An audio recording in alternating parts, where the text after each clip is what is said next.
Welcome to Reality Talk. This is our fourth episode, and today Lynn is going to be sharing with us something a lot more vulnerable and personal, if I might say. And we would love for you to bring along, if you've got a journal, a pen, a pencil, something to write with, because one of the things we want this to be for you is not just something that you listen to, but also something that you experience and you take into your life and you work with even after the recording is done. We want this to be a working practice, active in your life. So, without further ado, here's Lynn Forrest. And Lynn, I'm so glad to see you, even though you've had some major dental surgery. Can you did that? Welcome and thank you for coming today. Well, I appreciate it. I did. I like keeping the rhythm, keeping the flow going, so I didn't want to disrupt it. And it occurs to me, I use the principles in everything, and including when I'm in the dentist chair or in the dermatologist chair or or the whoever, whatever, so I have a human body to maintain. So yesterday I was in the dentist chair and I have what he called a failed implant. So what that means is I'd had an implant done several years ago. So you're going to see me I've got stitches inside my mouth. And what this implant was done originally 7 years ago, I guess. And, uh, and I knew at the time it was not, that it wasn't done right. I could tell it didn't fit right. And it was too tight. And I mentioned it to the dentist and told him that what I experienced, and he did what he could, but he couldn't really do anything without taking it out and starting all over. And that didn't seem to be something nor did he want to, go through. So I've been living with it for the past 7 years, and you get used to those kinds of things. But went through a period just a few months ago, and still go through it on occasion. I have to tell you about my dreams sometimes. My dream life is so active. But I cried out and in my dreams for several nights and gritted my teeth, and I think that's how I broke this tooth that had this not so healthy uh, uh, tooth in it, implant, which means a post. An implant is where they take the root, they do a root canal, they take the tooth out actually, and then they put in a new tooth. And just to give you some backup story to understand how it all works for us, um, uh, I had I had been referred to a doctor by let's see, a biological doctor, a doctor who works close to your health and you know, goes along with principles for health and that kind of thing so that it's as organic as it can be and as close to nature as possible and not, and that doctor is the one that ascertained that I needed implant probably. And he sent me to his top specialist, the specialist that he works with and he feels really good about. And I went to him, and he he's very expensive, and but also very meticulous in his delivery, and he works with your body like when he does and he put a implant in. And then so now it's 8 years later, let's say 7, 8 years later. And I have this tooth go bad. And my regular dentist, he told me, he said, I'm not going to be able to do this. I don't know how, and I want to refer you to your specialist. What about the specialist who did your other one? This.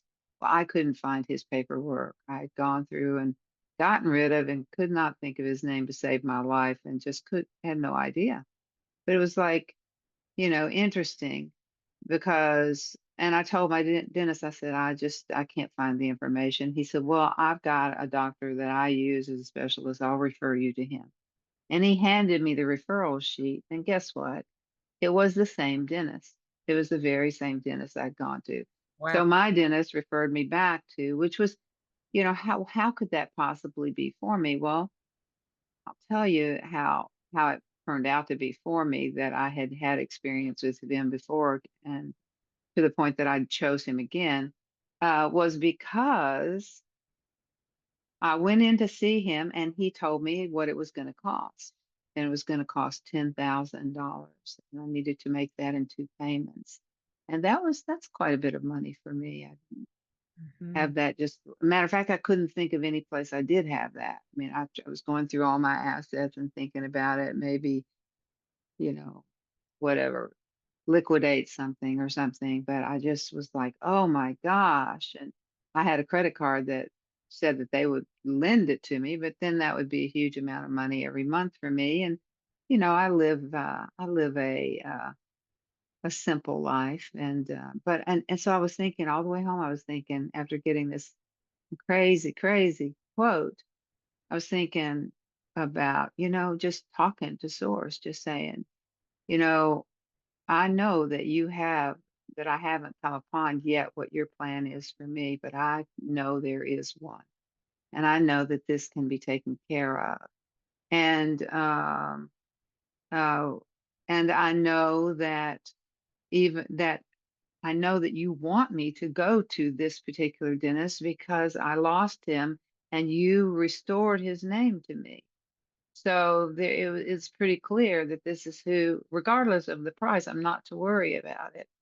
And so I got home from the dentist and got him and sat down to meditate.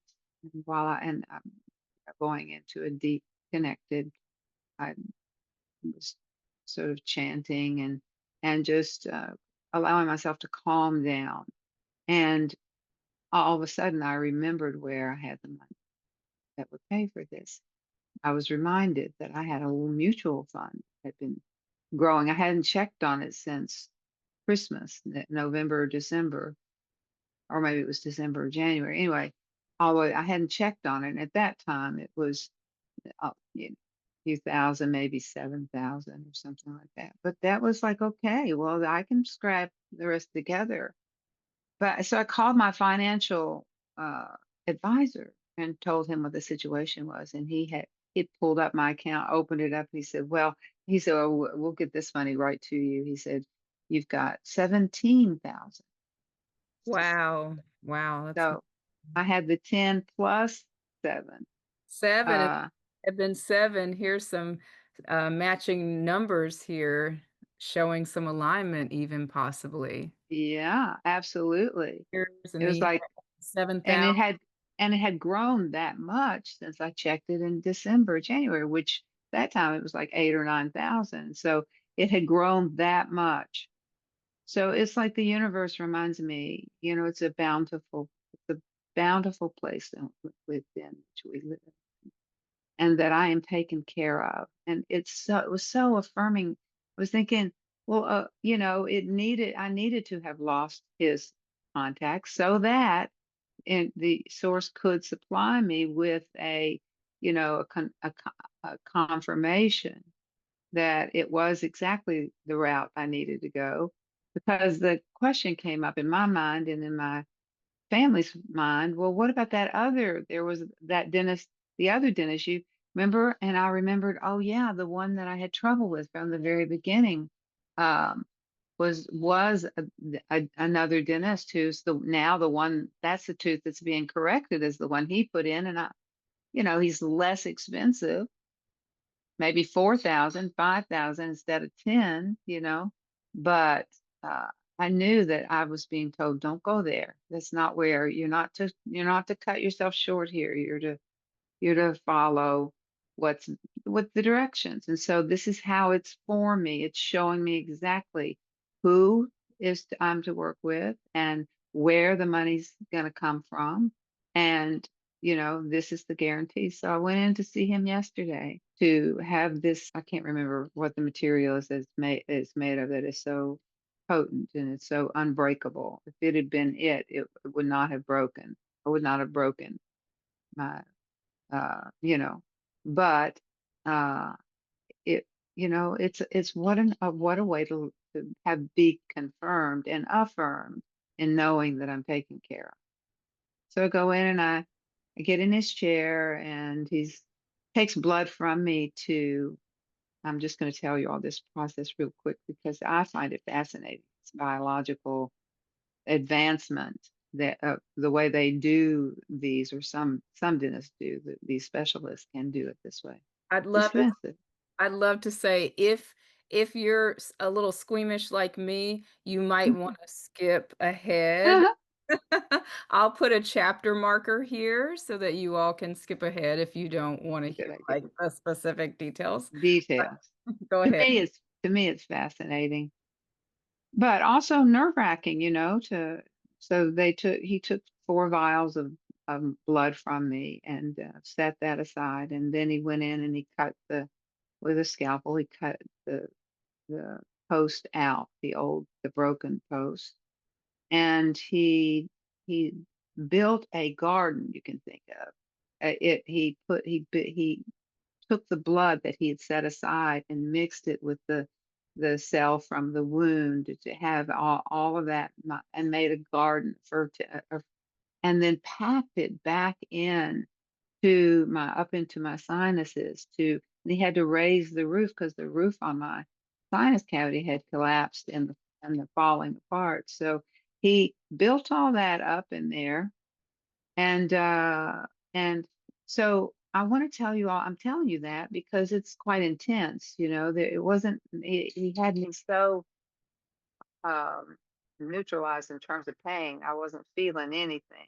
But there was at one point when he was using a hammer to actually hammer the and I was just kept talking to source, just talking to source and knowing that it was going to come out perfectly. I was actually feeling that, this is it's going to be, you know, flawless in terms of the way it turns out.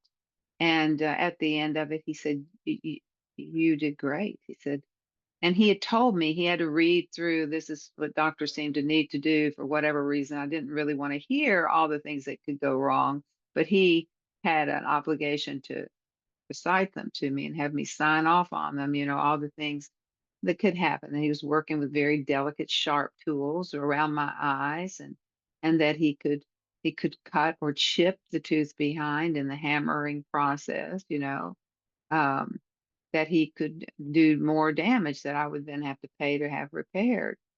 Um, and that I was signing off that I wouldn't sue or complain too much. But I knew it wasn't going to happen. I knew it wasn't going to happen because I put up my bubble, because I put up that protective energy and uh, I often talk about the bubble. Matter of fact, if you've read my book, you've read about the protective bubble, something that I grew up knowing. My mother introduced me to it when I was about 7.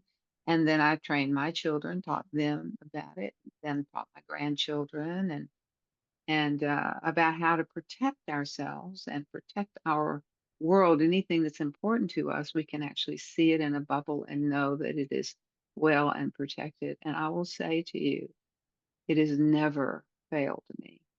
And this was no exception. I put it in a bubble and put my tooth in a bubble and put the dentist in I saw his hands being steady and strong. I knew that I was protected. And that's what he said. He said it went flawless.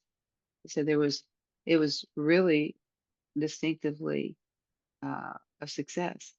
He was very pleased with how it had gone. And so once again, the bubble works. And so Wow. And so I'm doing the same thing now as I recover from this.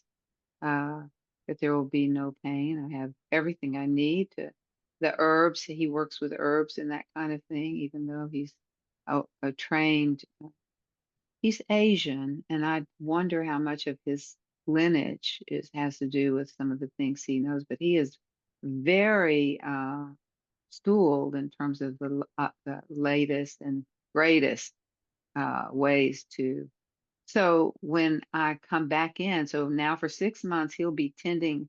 I'll be letting that grow, and that will be getting richer and more. And then in 6 months he'll go in and plant a post in the midst of this fertile field of new bone, because that's what it will do, is it actually creates new bone. Isn't that amazing? Wow. So Wow. anyway, even what I'm saying to you is that all of you is that we we have this opportunity to be in dialogue, in conversation, communication with uh, source, with all that is, with consciousness, with living consciousness, which is what source is. Uh, and we can imagine whatever we can imagine and believe, we can receive. So that was the point of all that. And that is working for me to this moment, even in my day to day life. Oh So I my. hope that wasn't too gruesome. No.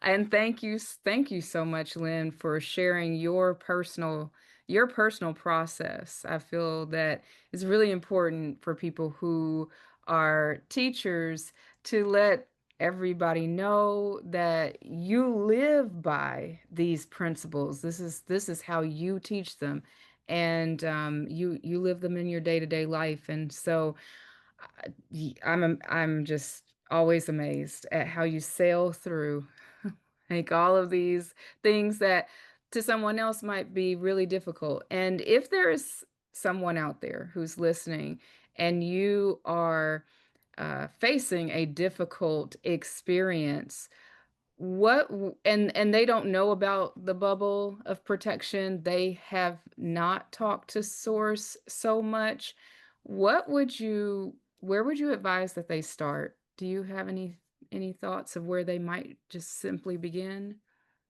Well, one thing, I mean, I've done several things that really helped me. I know you know, I've told you the story before of when I was working to establish a daily habit, a daily meeting time with the divine. And I woke up that morning and uh, and looked at the time and thought, if I get up right now, I'll have time to get my practice in, which is consisted then and consists now of yoga and prayer. And but I was having a hard time, like, I'm sure many of you know exactly what I'm talking about. Getting out of bed, it just felt so good to be in bed. I didn't want to get up. And so I asked Source, I was like, how can I commit to getting up every single morning and doing this? What do I need to do? And immediately saw and heard the inner voice say, if you come and think, when you wake up, recognize that you are coming to meet your beloved. It's just like your divine lover, and you're getting up to meet that energy, that entity, that person in your being and in your life. And so get up and get as if you're going to meet your most beloved, and set the stage, light the candles and light the incense, and play the music that evokes connection, that speaks to you from, and get quiet and uh, ask the question, recite the poem, the uh, I like to I memorized what's called the pattern on the trestle board. Now this has been when I was in my 50s, early 50s, I guess, when I made this. So I'm 73 now. So we're talking 23 years ago of doing this every day. And it has not been difficult to do. It is when I wake up, a lot of mornings, it's like, oh my gosh, not every single morning, but most mornings, I wake up and know I can't wait to get quiet. Go close the door in sacred space, and I'll recite the pattern on the trestle board. The builders of the Adida Mystery School has it online. You can find it if you just look up the pattern on the trestle board. It's 10 statements that go with the tree of life that speak about the type of energy each sephira on the tree of life is. And if you don't know what that is, these are portals that bring energy in. And so I memorize them, and I have said them not every day, but well, for many years every day. And repeated it this morning. Uh, all the power that ever was or will be is here now. And I am a center of expression for that primal will to good, which creates and sustains the universe. I take myself through 10 of these affirming statements, proclaiming them as true and feeling how true they are, and knowing that and affirming them and speaking up to and reminding myself of the energy of those powers that be, that I am connecting that way. And then, so then I begin to just I call for and allow whatever it is that uh, Source wants to remind me of. But, or maybe I'll come up with something that I'm working on, or relationship that I see needs help, some aspect of myself that I'm dealing with. Um, and praying the prayer reminds me, and then Source will drop a, um, what do I want to call it? Drop uh, an answer into my consciousness, and suddenly I'll hear what needs to be said. I'll see, and it might be that I need to, like I have someone in my life who's very dear to me, and um, we got separated uh, through, whatever, humans, we misunderstand one another and blah blah blah. And she backed away, and so instead of being angry with her about that, it's like, okay, so I'm just going to recite the pattern on the trestle board, and see her in that influence, and recall that she can, it's okay with me that she if she needs to be angry, and I can allow that and still love her, and I don't need to make that a problem that she is. I trust that it's what she must experience and what we must experience. So interestingly enough, I had reason to call her today, and I called her, and I just, I go on loving her like I have from the beginning. I go on talking to her in the voice that affirms my connection with her. So I'm not seeing disconnection. She can do whatever she wants with that. But before I got on the phone with her, I visualized how I wanted it to go, how I wanted to feel at the end of the conversation, how what I wanted her to hear. And it was really, really sweet because it ended exactly that way, as it so often does. When I visualize it and know it's so, then it will bring, it is delivered. And especially if I know it is delivered. So whatever it is that I'm dealing with, that I'm learning about, that I'm working with, I just affirm it as already done. And, you and I've had moments, just moments where we didn't understand each other. I do the same thing. I just see it turning out fine. It's going to be fine. It's going to be exactly what she needs, I need for next to grow even closer, to get more understanding, more commitment. So far, so good, wouldn't you say? Yes, for sure. Wow. Well, that was beautiful. Thank you so much for sharing. I don't think I had ever heard you talk about the patterns on the trestle board that you recite that sometimes during your daily practice. And so I did pull them up and I'll put a link to that in the description if you want to check that out who's listening. And also maybe we can talk about them a little bit more on another episode. Sure, Yeah, sure. good. I've taught them many times. I love them, and yeah, be glad to talk about them.